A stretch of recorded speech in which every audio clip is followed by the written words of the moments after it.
Oke, coba kita lihat di dalam Ulangan, masih di Ulangan ini. Ulangan 30 ayat 11 sampai 13. Ulangan 30 ayat 11 sampai 13. Kalau kita lihat perikopnya di situ, kehidupan atau kematian. Ya, jadi pada pagi hari ini kita diperhadapkan pada dua pilihan, mau hidup, mau kehidupan, atau mau kematian. Sebelum mereka memasuki tanah perjanjian, yaitu tanah Kanaan yang berlimpah susu dan madu, mereka sudah dikasih wejangan dulu sebelum masuk ke dalam. Dan salah satunya tentang jangan menyembah Allah lain.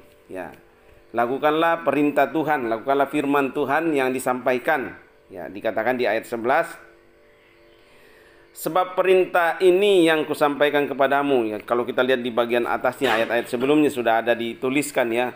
Sebab perintah ini yang kusampaikan kepadamu pada hari ini tidak terlalu sukar bagimu dan tidak pula terlalu jauh. Ya, jadi Tuhan sudah menyampaikan lewat hambanya Musa bahwa firman Tuhan yang Tuhan minta itu tidak terlalu sukar. Ya, tidak terlalu jauh. Ya, sederhana ya permintaan Tuhan ya. Jadi Tuhan katakan, apa yang aku minta kepadamu tidak terlalu sukar. Perintah yang kuberikan kepadamu itu tidak terlalu sukar, tidak terlalu jauh, tapi firman itu saya sudah taruh di dalam mulutmu. Ya, makanya dikatakan di situ, tidak di langit tempatnya sehingga engkau berkata. Nih, jadi firman Tuhan itu gampang sebenarnya dilakukannya, tidak susah. Jadi tidak ada alasan untuk kita tidak melakukan firman Tuhan. Hanya dituliskan di sini, ya. Tidak di langit tempatnya, ya. Artinya nanti bangsa ini bisa beralasan bahwa firman itu terlalu jauh bagi kami untuk bisa melakukannya, ya. Jadi Tuhan sudah kasih tahu, tidak di langit tempatnya sehingga engkau berkata, siapa yang akan naik ke langit untuk mengambilnya bagi kita dan memperdengarkannya kepada kita supaya kita melakukannya. Jadi Tuhan sudah katakan, tidak di langit, supaya bangsa ini tidak punya alasan nanti. Ya, dikatakan bangsa yang tegar tengkuk. Ya, selalu banyak alasan. Ya. Mungkin kita juga bisa seperti itu kan? Ya, terlalu banyak alasan untuk tidak melakukan firman Tuhan. Ya. Saya tidak pernah dengar. Ya, misalnya contohnya, dilarang merokok misalnya. Kami belum pernah dengar dan di Alkitab tidak ada. Jadi tidak ada alasan untuk kita tidak melakukan firman Tuhan. Makanya Tuhan katakan apa? Perintah yang kusampaikan kepadamu pada hari ini tidaklah terlalu sukar. Ya, tidak sukar firman Tuhan itu. Ya, tidak sukar bagimu dan tidak pula terlalu jauh. Ada di hatimu, ada di mulutmu. Kalau firman yang kita dengar itu taruh di hatimu, tidak hanya di pikiran. Ya, jadi taruh di pikiran, taruh di hati. Ya, pasti ketika kita menghadapi masalah, tantangan, ya pasti kita menjawab dengan firman. Ya. Kenapa mereka dibekali sebelum masuk tanah Kanaan? Walaupun Tuhan janjikan bahwa di tanah Kanaan itu berlimpah susu dan madu, benar. Tapi ada perjuangan. Ya. Mereka berperang kan? Tidak langsung datang, menikmati apa yang ada di sana. Tapi mereka harus kalahkan bangsa yang ada di tanah Kanaan. Baru mereka bisa menikmati janji-janji Tuhan itu. Ada bagian yang mereka lakukan. Dan dikatakan sebagian besar mereka tidak berperang. Tapi Tuhan yang berperang bagi mereka. Ya, Tuhan hanya minta kamu taat pada firman Tuhan, lakukan firman Tuhan, dengarkan firman Tuhan, pasti kamu bisa mengalahkan musuh-musuh dalam hidupmu, dalam hidup kita. Kita semua punya musuh-musuh, ya. Makanya dikatakan lawan kita lah bukan darah dan daging, tapi penguasa-penguasa di udara yang setiap saat masuk dalam pikiran kita, yang bisa merasuki hati kita dan yang bisa melawan itu adalah ketika ada firman di dalam diri kita. Makanya dikatakan apa? Pakailah pedang roh. Pedang roh, berbaju sirahkan perlengkapan persenjataan Allah. Pakai semua itu. Pedang roh firman itu yang akan bisa membabat musuh-musuh yang datang. Ya. Datang musuh dalam bentuk hati. Mati kamu. Gugur dia kan. Benar gak? Karena ada pedang gitu kan. Kamu pedang firman. Ya, apalagi datang panah, ada love-nya di depannya. Mati kamu. Benar gak? Dia dengar baik-baik kan. Ya. Betul apa benar? Oh benar ya. Nah, jadi kembali ke sini ya. Jadi tidak di langit tempatnya sehingga engkau berkata, siapakah yang akan naik ke langit untuk mengambilnya bagi kita, untuk memperdengarkannya kepada kita supaya kita melakukannya. Juga tidak di seberang lautan. Jadi ini banyak sekali alasan nanti kan. Tidak juga di seberang lautan tempatnya sehingga engkau berkata, siapakah yang akan menyeberang ke seberang laut untuk mengambilnya bagi kita dan memperdengarkannya kepada kita supaya kita melakukannya. Ya. Jadi Tuhan sudah kasih tahu. Sebenarnya firman itu gampang kamu lakukan, tidak sukar untuk kamu lakukan. Ya. Kamu tidak perlu mencari jauh-jauh ke seberang lautan. Kamu tidak perlu mencari naik ke atas langit untuk mendapatkannya. Tetapi firman itu sangat dekat kepadamu, yakni di dalam mulutmu dan di dalam hatimu untuk dilakukan. Ya. Di dalam hatimu dan di dalam mulutmu untuk dilakukan. Jadi sederhana. Ya. Makanya kita lihat ketika Tuhan Yesus dicobai, habis puasa, dicobai, ya, ini dalam kemanusiaannya ya, bukan dalam ketuhanan. Dalam kemanusiaannya, karena Yesus itu adalah 100% manusia dan 100% Allah. Ya, di dalam kemanusiaannya dia dicobai, tapi dia bisa menggagalkan semua itu karena ada firman di dalam hatinya. Bukankah engkau anak Allah? Benar kan? Bukankah engkau anak Allah? Kau bisa merubah batu itu menjadi roti. Ya. Tapi apa? Dalam hatinya, nah, kalau saya mengikuti setan, berarti saya tunduk sama setan. Ya kan? Bukankah kalian tinggal berdua? Gak ada yang lihat. Pegang tangannya. Langsung muncul. Kalau saya ikuti dia, ini setan lagi berbisik di hatiku ini. Aku tunduk sama setan. Ya.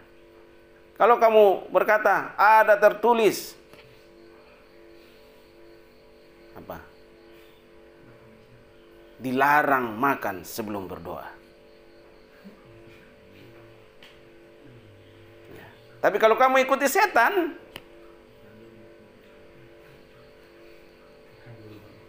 setan keluar.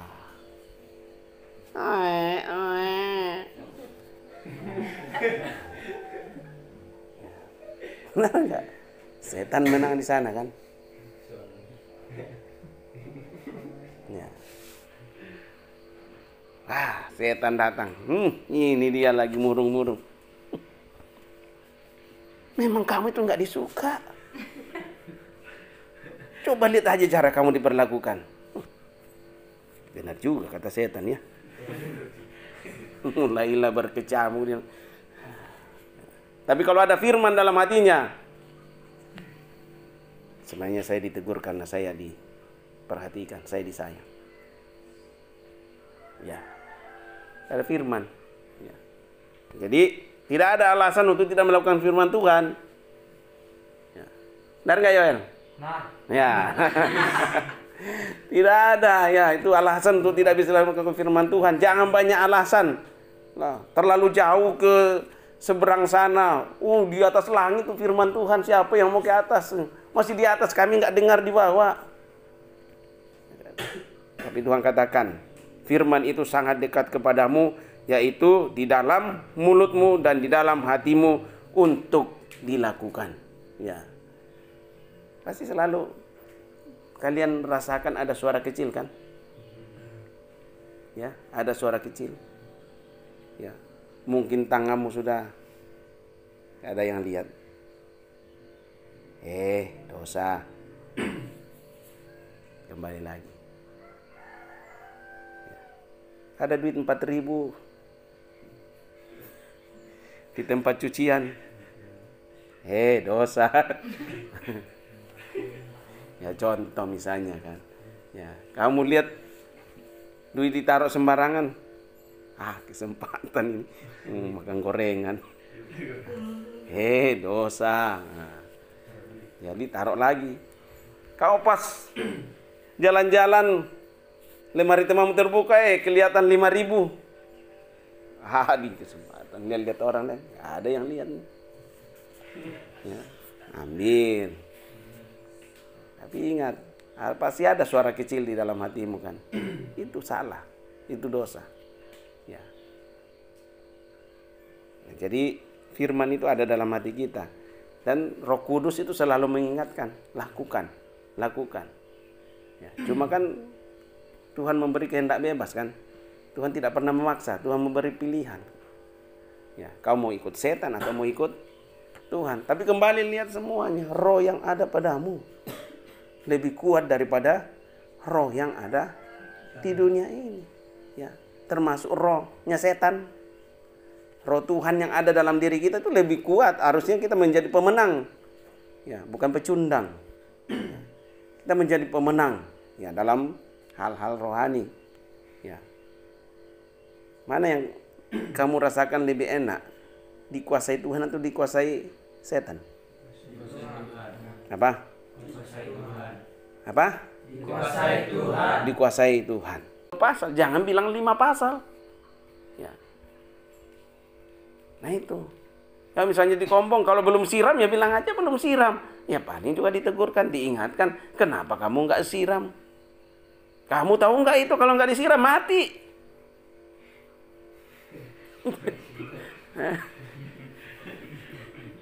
Otakmu di mana sih? Nah, paling itu selesai kan? Ya. Kamu mati nggak kalau ditegur kayak gitu? Mati nggak? Tapi kalau sudah di pengadilan, ini kamu bohong, ini kamu ini, itu tempatmu sana. Kan cuma tinggal pilihan kan? Ya. Tapi kalau di dunia masih bisa diperbaiki. Udah sampai di pengadilan akhir nanti nggak bisa diperbaiki lagi. Tinggal dikalkulasi saja. Oh tempatmu sana, tempatmu sini. Ya kan? Nah ini yang harus kita paham ya. Jadi jika ya katakan ya, jika tidak katakan tidak. Gak usah kita ini. Itulah makanya firman itu harus tertanam dalam hati kita. Ya, selalu pasti ada 2 kutub yang saling berlawan, mau jujur, mau tidak, mau jujur, mau tidak. Tapi kembali ketika ada firman di dalam diri kita, kita akan memperkatakan yang sebenarnya. Ya. Saya tahu kalau ditanya ini siapa yang ini ada dalam hati kecilnya. Ya. Sama juga kalau piring-piring gelas pecah pasti ada yang dalam hatinya sebenarnya saya tapi lah nggak mungkin ada yang lain kan. Ya kan. Nggak mungkin ada setan mah nggak bisa pecahin kaca, nggak bisa ini orang makhluk halus kok. Ya kan? Yang bisa pecahin apa-apa itu yang bisa bikin rusak itu kan hanya tangan manusia. Iya, makhluk kasar kan. Makhluk halus mah nggak bisa. Ya, dia nggak bisa. Ya. Yang dia bisa hancurkan itu yang hati manusia. Ya manusia roh, ya manusia roh, ya manusia roh. Yang setan hancurkan bukan badan kita kok. Mana bisa? Ya, tapi manusia rohani kita yang dihancurkan. Ya kan kita terdiri dari 2 manusia kan, manusia roh dan manusia jasmani. Yang setan hancurkan itu manusia rohnya. Ya, cuma kalau rohnya mati kan jasmaninya juga kepengaruh kan. Ya. Jadi hati-hati. Nah, kembali firman itu ada dalam mulutmu dan ada di dalam hatimu untuk dilakukan. Perkatakan firman itu. Ya. Jadi itu yang harus kita tanamkan gitu. Bukan kan nanti kalau saya jujur dimarahi. Ya. Atau kamu lihat suatu kesalahan dan kamu sembunyikan misalnya. Katakan, jangan karena kita takut. Ya. Saya bahas apa yang bahas tadi malam itu ya. 2 malam yang lalu tuh. Kejahatan itu hanya bisa dikalahkan oleh kebaikan. Ya. Ya, pagi ya. Jadi semakin orang berbuat jahat, kamu balas dengan jahat lagi, ya, ya akan terus menerus. Tapi kalau kejahatan kita balas dengan kebaikan, orang mau jahat sama kamu semakin jahat, jadi terus baikin, lama-lama dia akan berubah, ya kan? Kalau berubah, kamu dimuliakan nggak? Tuhan yang dimuliakan, ya. Makanya paradigma, cara berpikir kita harus kita rubah. Ya, jangan kita karena takut sama pemimpin baru kita nggak berkata jujur. Kamu lebih takut sama Tuhan, itu yang ya. Jangan takut sama pemimpin. Pemimpin itu manusia, sama dengan kamu juga. Ya. Tapi kamu harus hormat, gitu kan. Ada hormat, ada taat di situ. Tapi takut itu jauhkanlah, itu takut itu. Yang harus kita itu ya Tuhan yang bisa mencabut nyawa kita, yang bisa membinasakan jiwa. Karena firman Tuhan juga, janganlah kamu takut pada yang bisa membinasakan tubuhmu kan, tapi yang bisa membinasakan rohmu. Nah, itu yang harus kita pegang. Ya, jadi kembali firman itu ada dalam mulut kita, ada dalam hati kita. Nah, itu yang harus kita perkatakan ketika kita menghadapi masalah atau apapun yang kita hadapi, perkatakan firman itu. Ya. Nah, ayat 15. Ingatlah, aku menghadapkan kepadamu pada hari ini kehidupan dan keberuntungan, kematian dan kecelakaan. Nah, ini mana yang kita mau pilih? Karena pada hari ini aku memerintahkan kepadamu untuk mengasihi Tuhan Allahmu dengan hidup menurut jalan yang ditunjukkannya dan berpegang pada perintah-perintah dan ketetapan dan peraturannya, supaya engkau hidup dan bertambah banyak dan diberkati oleh Tuhan Allahmu di negeri kemana engkau akan masuk menduduki. Masa depanmu tuh, ya kamu mesti lihat Kanaan jauh kan, ya kita masih berjalan, ya.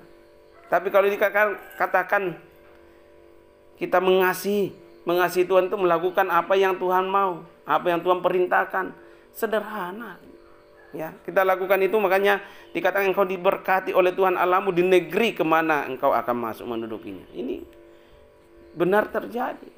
Ketika mereka masuk dan melakukan, ketika Israel melanggar aturan Tuhan, mereka dibuang ke Babel, mereka dibuang ke Asyur.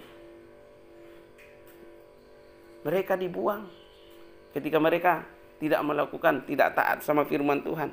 Tetapi jika hatimu, ini ayat 17 ya, tetapi jika hatimu berpaling dan engkau tidak mau mendengar, bahkan engkau mau disesatkan untuk sujud menyembah kepada Allah lain dan beribadah kepadanya, maka aku memberitahukan kepadamu pada hari ini bahwa pastilah kamu akan binasa. Binasa artinya apa? Putus hubungan dengan Tuhan. Mungkin secara tubuh kita nggak mati, tapi secara rohani kita mati. Ya, kalau sudah rohaninya mati, nggak ada lagi warna hijau pertumbuhan kan. Kamu akan binasa, tidak akan lanjut umurmu di tanah kemana engkau pergi menyeberangi sungai Yordan untuk mendudukinya. Tidak lanjut umurmu artinya apa? Ya, kamu nggak bisa menikmati apa yang Tuhan sudah siapkan. Ya, hanya karena pelanggaran, tidak mendengar firman Tuhan, tidak melakukan firman Tuhan.